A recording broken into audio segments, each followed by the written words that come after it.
Doctor is accused of using his own sperm without his patient's knowledge. It's very sickening. According to court records, Dr. Klein admitted that around 50 times he used his own sperm whenever he didn't have a donor sample available. Joining me right now, Tim Delaney, Deputy Prosecutor at Marion County Prosecutor's Office.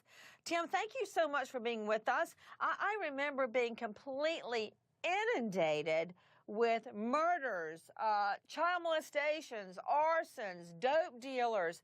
I mean, 150 new indictments a week would go down. Well, twice a week would go down. And to suddenly have a case like this land on your table where somebody's going, well, I think so-and-so is my sister.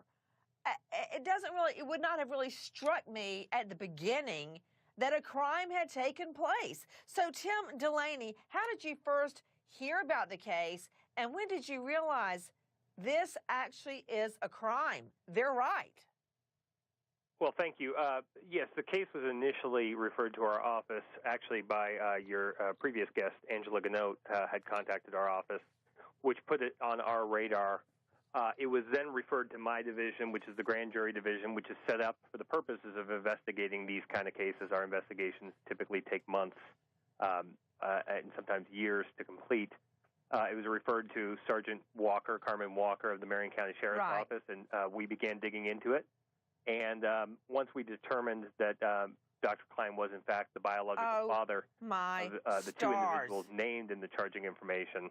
With me is Tim Delaney, the Deputy Prosecutor in Marion County, who took this case on, not really understanding at the beginning what he had, but he knows tonight. Angela Ganote with me from WXIN. How many children, Angela? Angela's the one that broke the story and kept chasing the story until she finally had evidence to take to the district attorney. How many children do you think he has?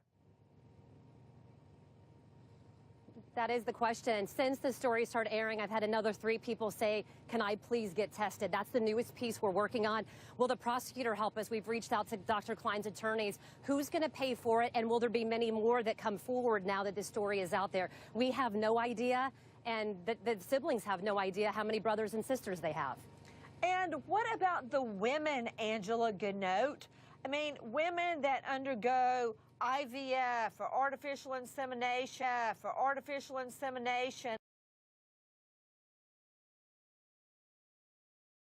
or get donors. It happens all the time. Donor eggs, donor sperm.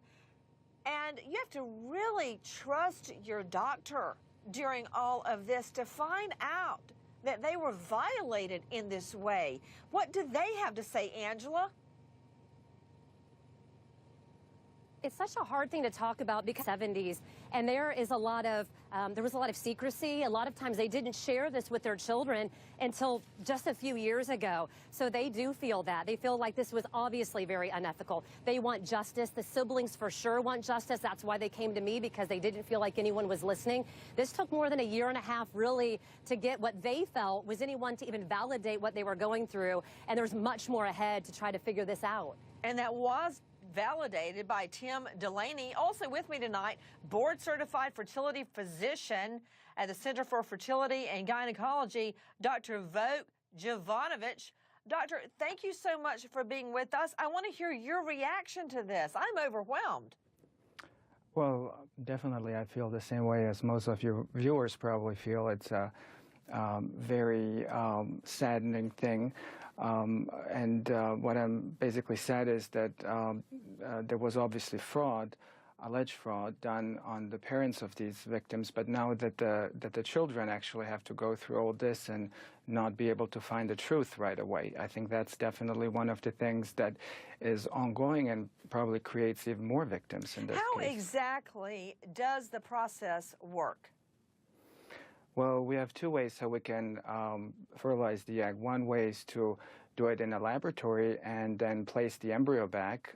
That's the IVF process. Now, what was done in this case was that the sperm was only processed in a laboratory and then injected into the womb of the women who were patients of Dr. Klein.